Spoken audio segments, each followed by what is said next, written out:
자, 이제 위험물 안전관리법 살펴보도록 하겠습니다. 위험물 안전관리법은 첫 번째 이 법도 목적부터 시작하죠. 목적, 위험물의 저장, 취급, 운방, 이에 따른 안전관리에 관한 사항을 규정함으로써 위험물로 인한 유해를 방지하여 공공의 안전을 확보함을 목적으로 한다. 그래서 여기서 정의 나옵니다. 첫 번째, 자, 위험물이란 뭐냐? 인화성, 발화성 물질로서 대통령령으로 정하는 것을 얘기한다. 두 번째, 지정 수량은 대통령령으로, 종류별로 대통령령으로 정하는 것입니다.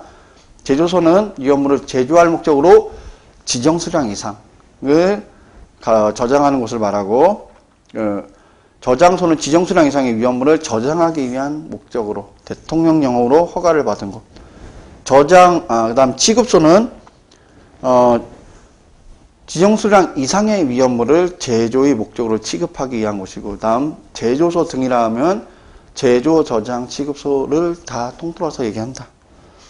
자, 그래서 그 다음 페이지에 보시면 위험물 및 지정 수량이 나옵니다. 이거는 외우셔야 됩니다. 지금 이거 표로 나눠서 그렇지, 이거 만약에 줄로 세우면은 한 14줄 정도 나옵니다. 그렇게 많은 양 아니니까 각 위험물이 뭐가 있는지와 지정 수량 외우시기 바랍니다. 어차피 소방학 원론이나 이런 거 배우시면 잘 아시겠지만, 자, 위험물의 위험도 구분은 이렇게 나눠집니다. 자, 인류 위험물은 산화성 고체입니다. 이류는 산화성 액체죠.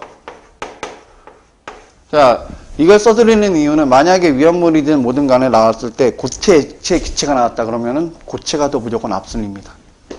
그 다음에 이류는 가연성 고체입니다. 사류는 가연성 액체라는 말도 맞는데 통상적으로는 가연성 액체라고 안 하고 이거는 인화성 액체를 얘기합니다. 삼류위험물은 자, 자연발화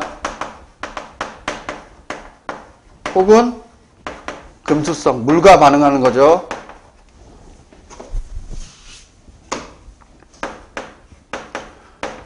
금수성 물질들을 얘기합니다. 자, 오류 위험물은 자기 반응성을 얘기합니다.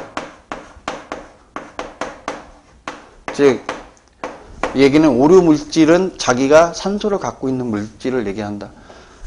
자, 그래서 1류부터 보시면 산화성 고체입니다. 이거는, 자, 산화성 고체, 산화성 액체의 특징은 본인들은 안 탑니다. 산소를 공급해주는 위험물들이에요. 자, 아염소산, 염소산류, 과염소산 염류, 무기계산화물류가 50kg까지입니다. 그 다음에 브롬 질산염류, 질산염류, 요오드산염류는 300kg, 과망간산염류, 중크롬산은 1000kg까지입니다. 자, 그 다음에 나오는 게 가연성 고체 2류가 나옵니다. 자, 2류는 첫 번째 황화린, 정린, 유황까지가 100kg고 철분, 금속분, 마그네슘이 500kg입니다. 그 다음에 인화성 고체가 1000kg입니다. 그 다음에 3류죠. 자연발화 및 금수성 물질이 나옵니다. 자, 자연발화성이 금수성 물질은 칼륨, 나트륨, 알킬, 알루미늄, 알킬, 리튬은 10kg, 황리는 20kg, 알칼리 금속, 유기화합물 50kg, 금속의 수소화물, 금속 인화물은 300kg. 자, 그 다음에 4류 위험물은 인화성 액체, 그래서 우리가 흔히 얘기하는 기름 종류를 얘기합니다. 자, 특수인화물은 50kg고 제1석유는 수용성과 비수용성 나눕니다. 이게 무슨 얘기냐? 수용성은 물기가 있어서 그 순도가 100%가 아닌 거고, 비수용성은 순도 100%를 얘기하는 거예요. 그래서 당연히 비수용성이 지정수량이 훨씬 낮아진다라는 거예요. 그래서 1류 하면은 우리가 흔히 알고 있는 휘발유, 아세톤 이런 거 생각하시면 돼요. 그 다음에 알코올류, 자, 그 다음에 제2석유류는 경유나 등유 뭐 이런 것들 얘기하는 거고, 3석유류, 그 다음에 4석유류, 동식물류. 동식물류는 여러분들 흔히 알고 있는 집에서 쓰시는 식용유, 지육이나 과즙육 이런 거 생각하시면 돼요. 자, 그 다음에 5류 위험물이 나옵니다. 자기 반응성이라고 해서 유기계산물, 질산, 에테르 10kg고 니트로화합물, 니트로소 화합물, 아조화합물, 다이조화합물, 히드라진 유도체가 200kg입니다. 그리고 히드록시라민 염류가 100kg까지입니다. 그 다음에 제6류가 나오죠. 산화성 액체입니다. 자, 이거는 과염, 소산, 과산화, 수소, 질산은 다 300kcal까지입니다. 자, 과염, 소산하면 6류고, 자, 1류 앞에 보시면은 과염, 소산, 염류입니다. 이거는 50kg입니다. 자, 이 얘기는 뭐냐? 액체가 고체가 됐을 때 물질이 다르다고 보는 거죠. 단순하게 생각하시면, 자, 기체는 우리 이산화탄소입니다.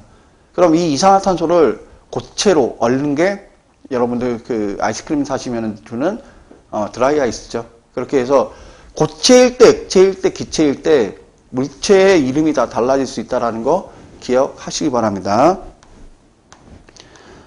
자, 그 다음에 위험물을 제조 목적 외에 취급하기 위한 장소와 취급소의 구분 한번 보시면은, 자, 여기서는, 자, 주유소, 판매 취급소, 이송 취급소, 일반 취급소 네 가지로 나옵니다. 주유 취급소는 여러분들 다니면서 보시는 주유소들 생각하시면 되고요. 판매 취급소는 점포에서 용기에 담아 판매하기 위한 목적으로 해서 지정수량 약 40배 이하의 위험물을 취급하는 취급소를 얘기합니다. 근데 보통 판매 취급소하고 일반 취급소는 어디서 많이 보실 수 있냐면 캠핑장이나 낚시터 이런 데 가시면은 거기서 석유를 담아 팔아요. 이런 것들이 주로 대상이 됩니다. 양에 따라서 좀 틀리지만. 자, 그 다음에 이송 취급소가 나옵니다. 이송 취급소는 바닥에 배관을 묻어서 배관으로 이송하는 걸 이송 취급소라고 합니다. 차에 얹어 갖고 다니는 게 아닙니다. 바닥에 배관 묻은 겁니다. 그 다음에 일반 취급소는 앞에 세 개에 해당되지 않는 거 일반 취급소라고 한다. 자, 그 다음에 지정수량 미만의 위험물의 저장 취급이 나옵니다. 지정수량 미만의 위험물의 저장 또는 취급에 관한 기술상의 기준은, 자, 시도 조례로 별도로 정하고, 자, 취급의 제한이 나옵니다. 여기서는 거의 동그라미 2번에 나오는 경우가 있습니다. 지정수량 이상으로 하는 것은 별도로 장소를 지정을 받아야 되는데, 그게 아님에도 불구하고 가능한 예외 조항들이 있습니다. 첫 번째, 시도 조례가 정하는 바에 따라서 관할 소방서장의 승인을 받아서 임시로 90일 동안 저장하는 곳과 군 부대가 지정수량 이상의 위험물을 군사 목적으로 임시로 저장하는 경우에는 예외 대상이 된다 정도만 기억을 하시면 됩니다. 자, 그리고 나온 다음에 보면 4-1에 보시면 제조소의 위치, 구조, 설비 기준 해서 나옵니다. 요거는 그냥 참고로 각자 보시면 되고요. 여기서는 외우셔야 되는 건 여러분들 안전거리하고 보유공지라는 말이 나옵니다. 그래서 각 숫자들 나오는 거 위주로 기억을 하시면 됩니다. 다음 표시 및 게시판이 나오는데, 자, 요 또한 표시 및 게시판은, 자, 여러분들 만약에 그 주유소를 갔다든지 아니면은 그 위험물을 옮기는 탱크를 보시면은 요렇게 해서 여기에 위험물 해서 붙어 있는 걸 보실 거예요. 이거는 60, 30입니다. 세로형이든 가로형이든 상관없어요. 이렇게 해놓든. 그래서 60하고 30cm짜리 가로로 만든다 정도만 기억을 하고 계시면 됩니다. 그 다음에 5개 탱크 저장소의 위치에서 나오는 것도 나옵니다. 이거는 방유제라는 건 기름이 흘렀을 때 바닥에서 기름을 모아놓는 것을 얘기합니다. 여기서 요 설치 기준 정도만 보시면 되고요. 자, 그 다음에 4-4번에 보시면은 수화설비, 경보설비 및 피난설비의 기준이 나옵니다. 자, 여기서도 그 화재 탐지 설비 설치 기준이 나옵니다. 여기 위주로 여기서는 좀 보시면 되고요. 자, 위험시설 등의 변경 설치가 나오고, 그 다음에 위험시설물의 5번에 보시면 설치 변경 등이 나옵니다. 자, 여기서는 어떤 걸 보셔야 되면 동그라미 3번에, 자, 위험시설을 설치 변경할 때는, 자, 시도지사한테 별도의 허가를 받아야 됩니다. 그런데 그럼에도 불구하고 허가를 안 받아도 되는 곳이 있습니다. 첫 번째가 동그라미 3번에 나오죠.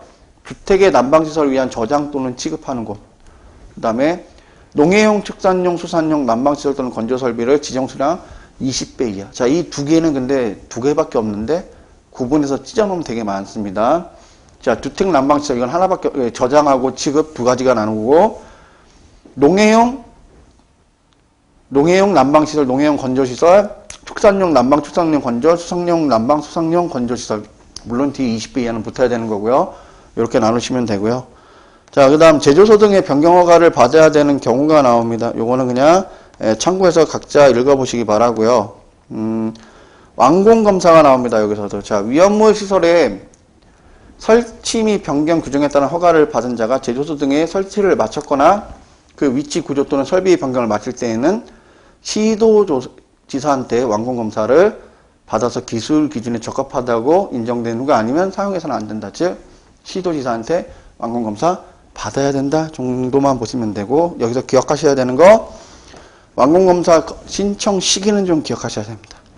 자, 지하 탱크가 있는 제조소는 당해 지하 탱크를 매설하기 전에 땅에 묻고 나면은 완공검사가 안 되는 거죠. 두 번째, 이동 탱크 저장소의 경우는, 자, 이동 탱크 저장소는 이동 탱크를 완공하고 상치 장소를 확보하고 나서 신청합니다. 다음, 이송 취급소. 자, 이동 탱크하고 이송 취급소는 다릅니다. 이송 취급소는 땅에 매설되어 있는 관이라고 했습니다. 이거는 이송 배송관 공사의 전체 또는 일부를 완료한 후, 다만 지하나 하청 등에 매설하는 이송 배관의 공사의 경우에는 이송 배관을 매설하기 전에, 그 다음에 전체 공사가 완료된 후에 완공검사를 실시하기가 곤란한 경우에는, 자, 보통은 완료되기 이전에 한다 정도로 기억을 하시면 됩니다. 그 다음에 제조소 등의 설치와 지휘 승계는 앞에 소방시설 공사업법이랑 소방시설 관리업과 대동소이하기 때문에 그걸 참고로 해서 한번 읽어보시면 되고요. 그 다음에 9번에 보시면 제조소 등 설치 허가의 취소와 사용 정지가 나옵니다. 자, 이것도 참고만 하셔서 그냥 읽어만 보시면 됩니다. 그리고 여러분들이 보셔야 되는 건 11-1번에 보시면 1인의 안전관리자를 중복해서 선임할 수 있는 경우입니다. 자, 다수의 제조소 등을 설치한 자가 한 명의 관리자를 중복해서 선임할 수 있는 경우에서, 자, 보일러 버너 또는 이와 비슷한 것으로서 위험물을 소비하는 장치로 이루어진 7개 이하의 일반 취급소는 한 명으로 7개까지 안전관리자 두면 됩니다. 두 번째, 위험물을 차량에 고정된 탱크 또는 운반용기 옮겨서 5개 이하의 일반 취급소. 그 다음에 동일 구역 내에 있거나 상호가 100m 이내 거리에 있는 저장소로서 저장소의 규모, 저장하는 위험물의 종류 등을 고려한 경우에는 행정안전부령이 지정하는 바에 따라서 한 명으로서 안전관리자 지정을 하면 된다. 자, 그 다음에 다음 기준에 적합한 5개 이하의 제조소는 동일인이 설치한 경우, 자, 상호 100m 이내 거리에서 동일인 할 수 있는 것 정도만 좀 기억하고 계시면 됩니다. 그러고 나서 시험에 가장 많이 나오는 것 중에 하나죠. 12번 관계인의 예방규정을 설치해야 되는 제조소입니다. 자, 예방규정이라는 건 뭐냐면, 자, 우리는 이런 위험물이 그 시설이 있는데 이거에 대해서 그 불이 안 나게 하기 위해서 우리만의 어떤 특별한 예방규정을 두고 있습니다라고 자기네들이 작성해서 비치하는 걸 얘기해요. 근데 이 예방규정을 두어야 되는 장소는, 자, 크게 7가지로 나눕니다. 첫 번째, 지정수량 10배 이상의 위험물을 취급하는 제조소, 100배 이상의 위험물을 저장하는 옥외 저장소, 150배 이상의 위험물을 저장하는 옥내 저장소, 200배 이상의 위험물을 저장하는 옥외 탱크 저장소, 안반 탱크 저장소, 이송 취급소. 그 다음에 7번에 지정수량 10배 이상의 위험물을 취급하는 일반 취급소 등은 예방규정을 별도로 마련해서 둬야 된답니다. 단순하게 생각하세요. 예방규정 안에는 뭐 비상시 연락망이라든가 아니면은 거기 무엇이 왔을 때 우리는 이러이러한 시설을 둔다든가 이런 것들이에요. 자기네만의 예방규정입니다. 그리고 여기서 또 한 가지 외우셔야 되는 포인트. 내가 옥외교보다 지정수량이 더 높습니다. 즉, 옥외에 있는 저장소가 더 위험하다라고 본다라는 겁니다. 명심해 두시기 바랍니다. 자, 그 다음에 정기검사 및 정기점검 및 정기검사가 나옵니다. 자, 대통령령이 정하는 제조소 등의 관계인은 제조소 등에 대해서 행정안전부령으로 정하는 바에 따라 정기적으로 점검하고 결과를 기록 보존한다. 자, 그런데 13-1법원에 보면 정기검사 대상이 나옵니다. 대상이 뭐가 있는지 기억해 두시기 바랍니다. 제조소 등이 있고요. 제조소 등에는 제조나 옥내 옥외 저장소, 그 다음에 옥내 탱크, 안반 탱크, 이송 취급소 다 포함되어 있는 겁니다. 그 다음에 지하 탱크, 안반 탱크 이런 것들이 있습니다. 그 다음에 정기검사 대상의 제조소 등은, 자, 대통령령으로 정하는 제조소 등이라면 위험물을 저장 또는 취급하는 50만 리터 이상의 국내 탱크 저장소. 정기점검의 횟수는 연 1회입니다. 자, 그 다음에 자체 소방대가 나옵니다. 이거는 다량의 위험을 저장 취급하는 제조소 등. 그래서 제조소 등의 동일한 사업소에 대통령령이 정하는 수량, 대통령령이 정하는 수량은 3,000배입니다. 현재는. 이거는 2020년 9월까지는 동일합니다. 근데 2020년 10월부터 각 물질별로 좀 바뀔 수 있습니다. 그 정도는 참고하시고요. 그래서 자체 소방대는 반드시라는 말이 틀립니다. 그 위험물의 양이나 종류별 양에 따라서 틀립니다. 그래서 자체 소방대를 설치해야 합니다. 자, 그래서 자체 소방대를 설치해야 되는 사업소에서 나옵니다. 거기서 동그라미 2번에 보면 대통령령이 정하는 지정수량이라 하면 지정수량은 일단 현재는 3,000배 이상입니다. 예컨대 휘발유를 지정수량보다 3,000배 이상 저장 취급한다. 이런 경우들은 자체 소방대를 두어야 된다. 이렇게 생각을 하시면 돼요. 그리고 14-2번에서 자체 소방대를 두는 화학자동차 및 인원이 나옵니다. 이거는 시험에 워낙 많이 나옵니다. 자, 1번 12만 배입니다. 지정수량보다 12만 배 미만. 그럼 한 대 5명. 한 대라는 건 그 화학 소방 자동차를 얘기합니다. 그리고 5명이야. 그럼 12에서 24까지다. 그럼 2대 10명. 그 다음에 24에서 48만 배다. 그러면은 3대 15명. 그 다음에 48만 배 이상이다. 그러면 4대 20명입니다. 이거는 이 텍스트 그대로 외우는 것도 중요한데 다소 어렵게 나온다. 그럼 이렇게 얘기할 수도 있습니다. 자, 이거는 그 위험물 지정수량까지 외웠는지를 한 번에 물어보는 문제가 나올 수 있죠. 야, 예컨대 알코올이 8천만 배다. 8천만 리터다. 자, 알코올입니다. 알코올 8천만 리터를 저장한다. 이런 경우는 그러면은 화학자동차하고 이 자체 소방대 몇 명 돼야 되냐 물어보면은 자, 알코올이 8천만입니다. 그럼 알코올의 지정수량은 4,000리터입니다. 400리터죠, 400리터. 그러면 8천만을 400으로 나눠야 돼요. 그럼 2개 빠지죠. 그럼 20만 리터가 되죠. 자, 그럼 지정수량보다 많은 여기 안에 구간에 포함되죠. 그렇게 됐을 때 화학자동차 2대, 자체 소방대 10명을 둬야 되는 구간이 됩니다. 그래서 각 그 사류 위험물의 지정수량을 놓고서 따질 수도 있다라는 것 정도 기억하시기 바랍니다. 다음 화학자동차에 갖춰야 되는 소화 능력 및 설비 기준 나옵니다. 요거는 그냥 참고해서 읽어만 보시기 바랍니다.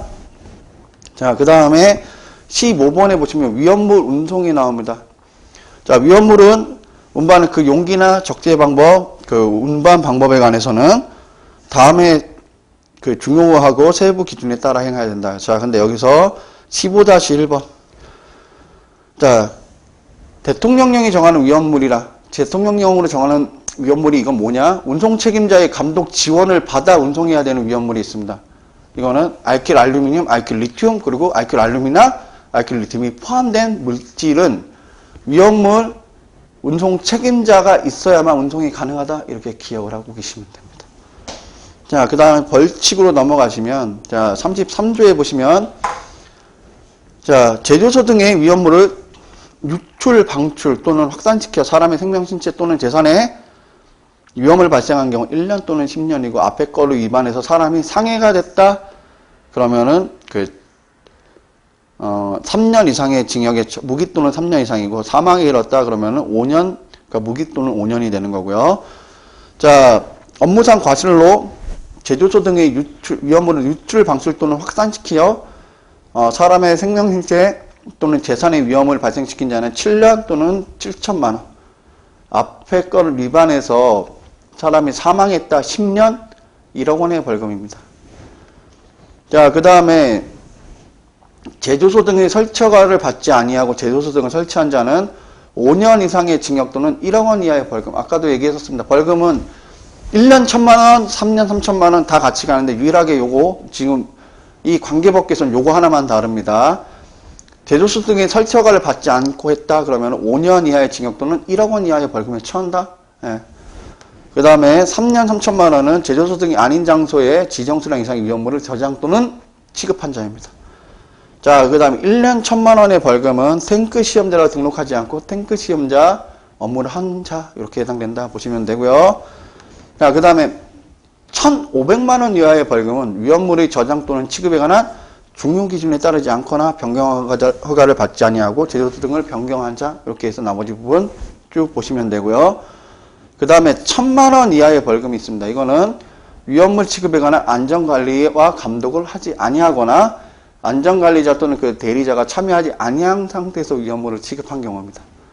자, 과태료는 200만 원 과태료가 있습니다. 이거는 시도가 정한 규정에 따른 승인을 받지 아니하거나 위험물 저장 또는 취급에 관한 세부 기준을 위반한 경우들이 포함된다. 자, 과태료 부과권자는 이건 동일하다 그랬습니다. 시도지사, 시도지사, 본부장, 서장 이렇게 3명입니다.